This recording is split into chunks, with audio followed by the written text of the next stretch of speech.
રાજ્યમાં એક સાથે 5 વરસાદી સિસ્ટમ સક્રિય. આજે દક્ષિણ અને મધ્ય ગુજરાતમાં ભારે વરસાદની આગાહી.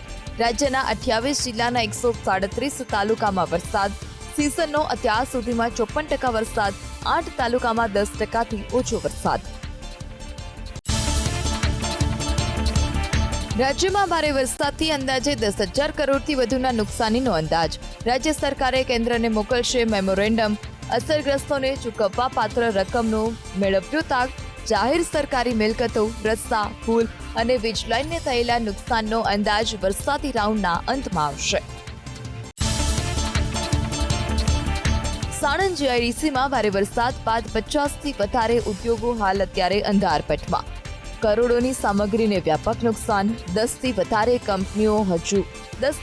કંપનીઓમાં હજુ પણ ભરાયેલા છે પાણી. ડ્રેનેજ અને વીજ સમસ્યા કાયમી રીતે ઉકેલ કરવા માટે ઉદ્યોગકારોની માંગ. ધોલેરાના વણી તળાવ ગામમાં પોલીસ અને એનડીઆરએફની ટીમ તરફથી સફળ રેસ્ક્યુ ઓપરેશન. 88 લોકો તો 5 પશુઓનું સ્થળાંતર. સ્થળાંતરિત લોકોને પીપળી ગામની પ્રાથમિક શાળામાં આશરો આપવામાં આવ્યો. ભોગાવો નદીના ઉપરવાસમાં પાણી આવતા લોકો ફસાયા હતા.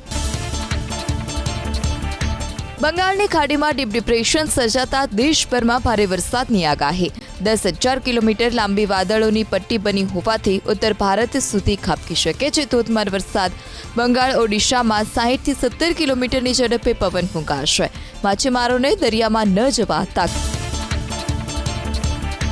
બનાસકાંઠા જિલ્લામાંથી પસાર થતા નેશનલ હાઈવે પર ઠેર ઠેર ખાડા. નેશનલ હાઈવે ઓથોરિટીના ભ્રષ્ટ વહીવટના પાપે સામાન્ય વરસાદમાં જ રોડ પર પડ્યા ગાબડા. રિપેરિંગ પણ યોગ્ય રીતે થયું નથી. તગડો ટોલ ટેક્સ હોવા છતાં વાહન ચાલકો અસુરક્ષિત.